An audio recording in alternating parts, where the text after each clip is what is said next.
TDP కార్యకర్తలు అయితే ఒక పండుగలాగా సెలబ్రేట్ చేసుకున్నారు. పొద్దున ఎప్పుడో 11కి ప్రమాణ స్వీకారం ఉంటే 6 గంటలకే మొత్తం ఆ గ్రౌండ్ మొత్తం నిండిపోయిందంట. అంటే ఆ స్థాయిలో జనం అయితే వచ్చిర్రు. మొత్తానికి చంద్రబాబు అయితే ఆయన ఏదైతే కావాలనుకున్నాడో చివరి అంటే ఆయన ఏజ్ కూడా చాలా అంటే దాదాపు ఇవే చివరి ఎన్నికలు అంటున్నారు చంద్రబాబుకు.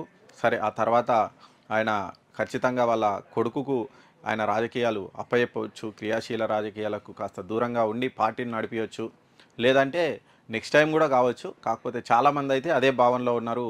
చంద్రబాబుకు ఇక చివరిసారి సీఎం అయిండు, ఇక నెక్స్ట్ వాళ్ళ కొడుకును ఖచ్చితంగా తెర మీదకి తీసుకొస్తారు అని అయితే ఆయన చాలామంది భావిస్తున్నారు.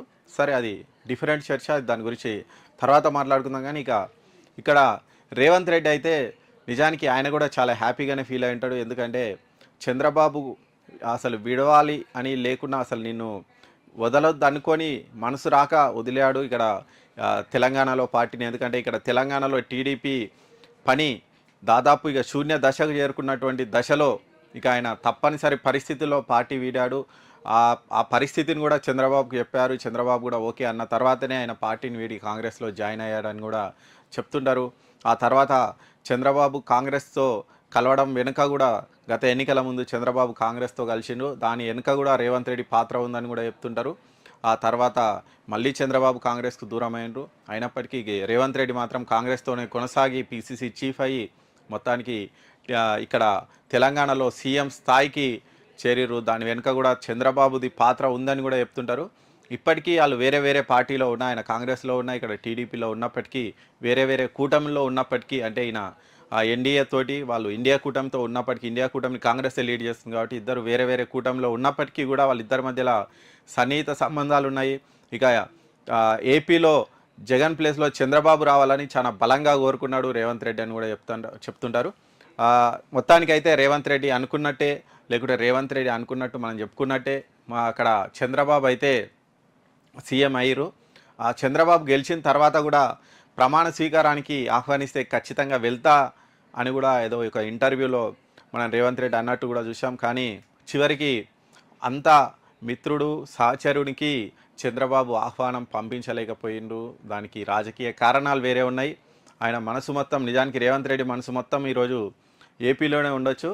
బాబు సీఎం అవుతుందంటే బాబుతో సమానంగా సంతోషపడ్డ వాళ్ళలో రేవంత్ రెడ్డి కూడా ఒకరని కూడా చెప్తూ ఉంటారు. కానీ ఆయన ప్రమాణ స్వీకారానికి నాకు అఫీషియల్గా ఆహ్వానం అందలేదు, ఆయన వెళ్ళలేదు. సరే, అఫీషియల్గా ఆహ్వానం అందకపోవడానికి వేరే కారణాలు కూడా ఉన్నాయి. ఎందుకంటే ఇంతకుముందే చెప్పుకున్నాం మనం, చంద్రబాబు కాంగ్రెస్కు పూర్తి విరుద్ధమైనటువంటి కూటంలో, వైరి కూటంలో ఉన్నారు. కాబట్టి ఈయన ఆహ్వానం అందించే పరిస్థితిలో లేరు. ఒకవేళ ఆహ్వానం అందినా ఈయన వెళ్ళే పరిస్థితిలో లేడు. ఎందుకంటే అక్కడ ఆల్రెడీ మోడీ కూడా వచ్చారు. ఒకవేళ ఈయన ఇన్విటేషన్ ఇచ్చినా ఒకవేళ రేవంత్ రెడ్డి కనుక అక్కడికి వెళ్తే మళ్ళీ ఇక్కడ వేరే సమీకరణాలు మొదలైతే మళ్ళీ రేవంత్ రెడ్డి బీజేపీలోకి వెళ్తున్నారు, మోడీని ఆల్రెడీ అప్పుడెప్పుడో ఒకసారి పెద్దన్న అన్నందుకే ఇప్పటి వరకు కూడా రేవంత్ రెడ్డి మీద ట్రోల్స్, ఇక విమర్శలు నడుస్తూనే ఉన్నాయి. మరి ఒకవేళ రేవంత్ రెడ్డి కనుక ఈరోజు ఏపీకి వెళ్ళి ఉంటే మాత్రం ఇక అయిపోయింది. రేవంత్ రెడ్డి బీజేపీలో జాయిన్ అవుతారు, కాంగ్రెస్కి హ్యాండ్ ఇస్తారన్న ప్రచారం జరిగేది. కాబట్టి ఆయన వెళ్ళే పరిస్థితిలో లేరు.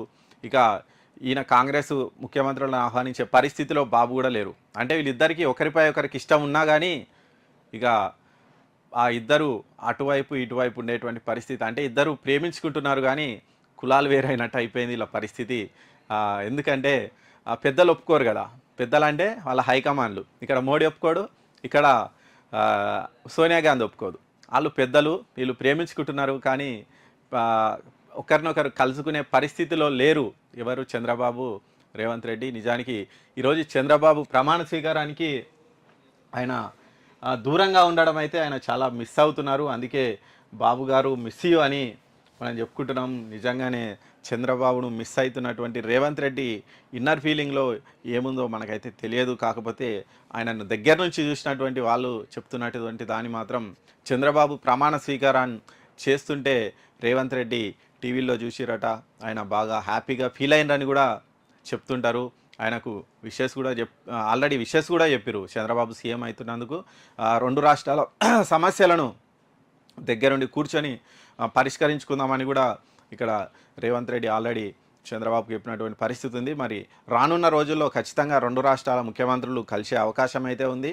ఏదో ఒక సందర్భంలో ఖచ్చితంగా చంద్రబాబు హైదరాబాద్కు రావడము, లేదంటే ఇంకేదో మీటింగ్‌లో సీఎంల మీటింగ్‌లోనో లేకుంటే 2 రాష్ట్రాలకు సంబంధించి ఇంకా పెండింగ్ సమస్యలున్నాయి. వాటి పరిష్కరించుకోవడానికో ఏదో ఒక రకంగా మాత్రం ఇద్దరు సీఎంలు కలిసే అవకాశం అయితే ఉంది. మరి ఆ క్షణం కూడా మనం త్వరలో చూడబోతున్నాం. కానీ ఇంతకుముందు మనం కేసీఆర్, జగన్ కలిసినట్టయితే వీళ్ళు కలిసే అవకాశం లేదు.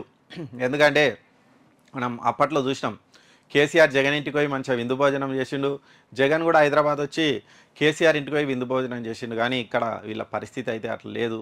వీళ్ళు వైరికూటంలో ఉండడం వల్ల కాస్త గ్యాప్ అయితే ఖచ్చితంగా మెయింటైన్ చేయాల్సిన అయితే అవసరం అయితే ఉంది. సో ఓకే, ఇంటర్నల్గా వాళ్ళు మాట్లాడుకోవచ్చు, ఒకరికొకరు ఫోన్ చేసుకోవచ్చు, అఫీషియల్గా కాకుండా అన్అఫీషియల్గా ఫోన్ చేసి ఎన్నో మాట్లాడుకోవచ్చు, ఎన్నో చేస్తుండొచ్చు. కానీ ఇక్కడ అఫీషియల్ మీటింగ్స్ అయితే మనం కష్టమనే చెప్పాలి. ఏదో ఈ చర్చలు అటువంటివి అయినప్పుడు తప్ప వీళ్ళు ఏదో ఉట్టిగా పని మీద నార్మల్గా వచ్చి కలవడం అయితే అసంభవం, కష్టమనే చెప్పొచ్చు. ఒకవేళ రేపు ఇంకేమైనా రాజకీయ పరిణామాలు మారితే ఇరు రాష్ట్రాల సీఎంలు కలవచ్చు. కానీ అది మారే పరిస్థితులు ఉన్నాయా లేవా అనేది తెలియదు.